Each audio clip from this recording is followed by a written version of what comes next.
Welcome back to my YouTube channel. इस lecture में हम चैप्टर नंबर 4 स्टार्ट करेंगे पॉलिटिकल साइंस का। इससे पहले हमने चैप्टर नंबर 1, 2, 3 क्लियर कर लिए हैं। इनके नोट्स आपको मेरे यूट्यूब चैनल पे मिल जाएंगे। गवर्नमेंट का इंट्रोडक्शन क्या है? अब गवर्नमेंट क्या होती है? बेसिकली हमारे पास ग्रुप ऑफ पीपल्स या ऑर्गेनाइजेशन जो पॉलिटिकल पावर को होल्ड करती हैं और लोगों के ऊपर एक्सरसाइज करती हैं। अब गवर्नमेंट का मेन मकसद क्या है? क्यों गवर्नमेंट बनाई जाती है? अगर कोई ऐसी टेरिटरी, हमने पहले पढ़ा था कि किसी भी स्टेट के 4 एसेंशियल एलिमेंट्स होते हैं। इनमें हमारे पास एक टेरिटरी था, गवर्नमेंट था, सॉवरेनिटी था और पॉपुलेशन था।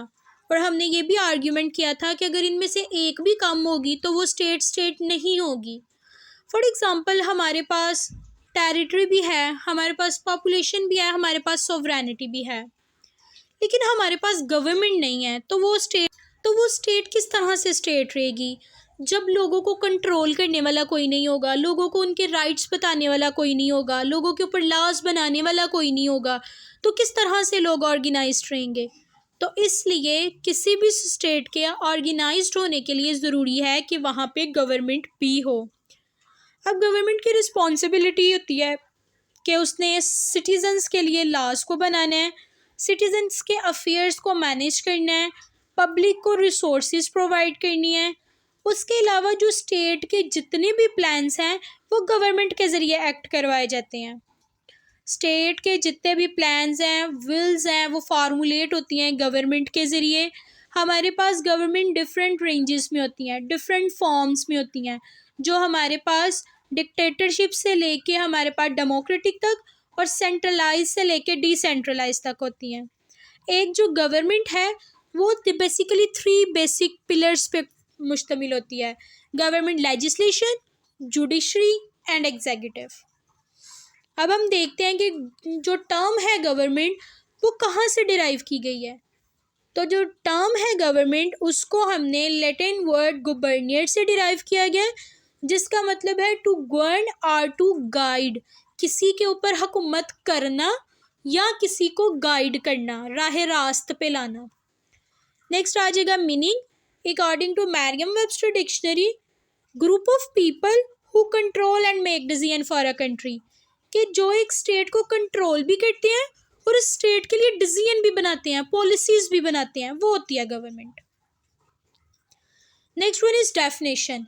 अब डेफिनेशन में क्या है कि government is the system of rules, institutions and practices, कि गवर्नमेंट में हमारे पास सारे के सारे इंस्टीट्यूशन आ जाते हैं, रूल्स आ जाती हैं, प्रैक्टिसेस आ जाती हैं, जो हमें ये बताती हैं कि पावर को किस तरह से डिस्ट्रीब्यूट करना है, किस तरह से सोसाइटी को बनाना है और किस तरह से सोसाइटी में रहना है।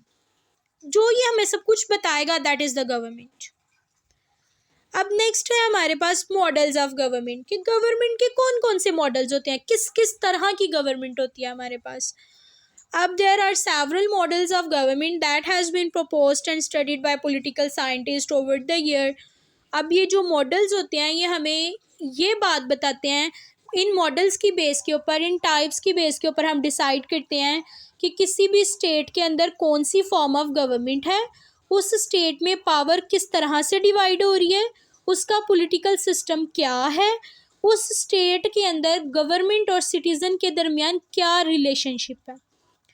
अब जो कॉमन मॉडल्स हैं वो ये हमारे पास डेमोक्रेसी होता है, monarchy, dictatorship, authoritarianism, totalitarianism, republic, federalism, confederation, parliamentary system, presidential system, unitary system, constitutional monarchy, absolute monarchy, theocracy, anarchy. ये हमारे पास फॉर्म्स ऑफ गवर्नमेंट है। कुछ इनमें से हम डिस्कस करते हैं। First one is democracy. अब डेमोक्रेसी कैसी फॉर्म ऑफ गवर्नमेंट है जिसमें हमारे पास जो पावर होती है वो लोगों के हाथ में होती है। डेमोक्रेसी हमारे पास एक ऐसा पॉलिटिकल सिस्टम है जिसमें लोगों के पास पावर होती है, वो अपनी पावर को डायरेक्टली या अपने रिप्रेजेंटर के ज़रिए जो है ना वो वोस्ट करते हैं। वो क्या करते हैं, वो अपना एक नुमाइंदा इलेक्ट करते हैं, अपनी पावर उसको वोस्ट करते हैं, उसको अथॉरिटी देते हैं कि हमारे बताए हुए तरीक़ों के मुताबिक हमारे ऊपर रूल किया जाए। डेमोक्रेसी जो होती है वो बेसिक प्रिंसिपल होता है उसमें इक्वालिटी का, पॉपुलर सोवरेनिटी का, रूल ऑफ लॉ का। डेमोक्रेसी में हमारे पास क्या होती है, कौन सी गवर्नमेंट होती है, by the people for the people.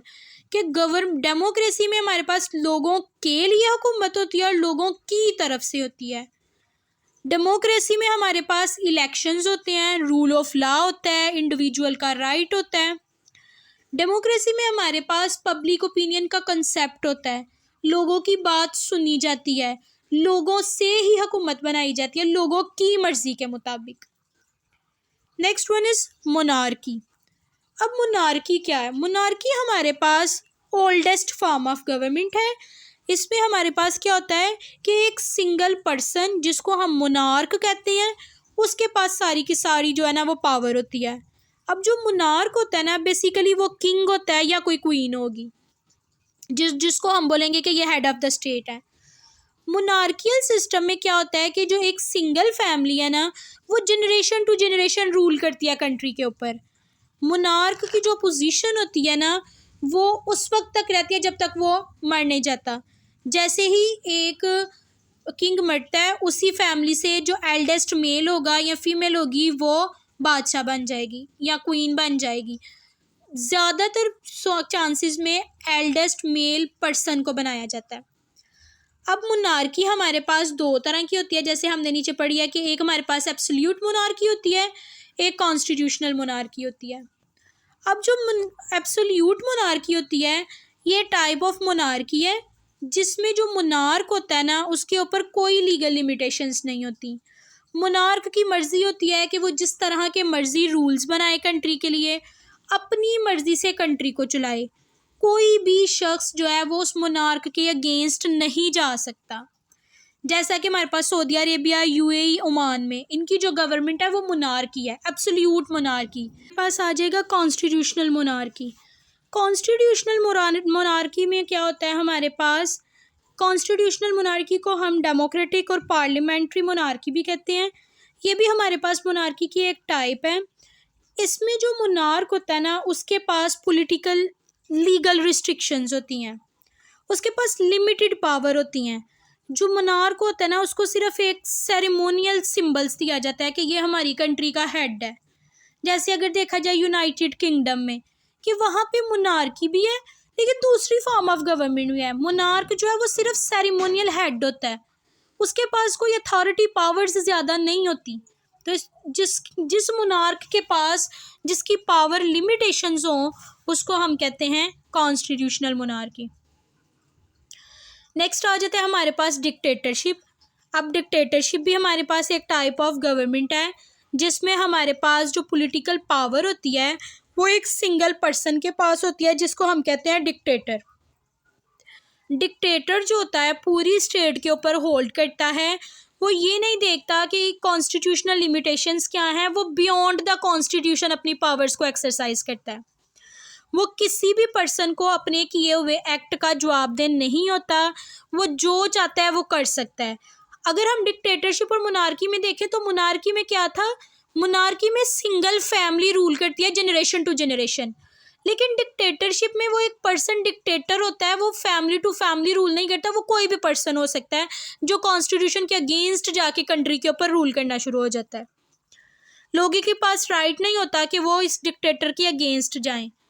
इस तरह की फॉर्म ऑफ गवर्नमेंट हमें जर्मनी में देखने को मिली थी, हिटलर में, हिटलर की जो गवर्नमेंट थी। उसके बाद स्टालिन ने जो हुकूमत की थी सोवियत यूनियन के ऊपर, वो भी एक डिक्टेटरशिप थी। नेक्स्ट वन आ जाता है हमारे पास, अगर हम देखते हैं तो वो है थ्योक्रेसी।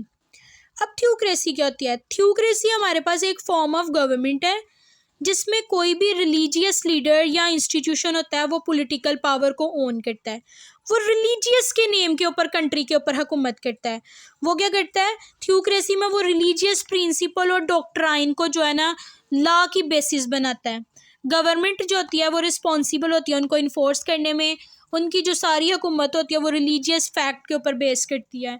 इसकी एग्जांपल हमें ईरान में देखने को मिलती है।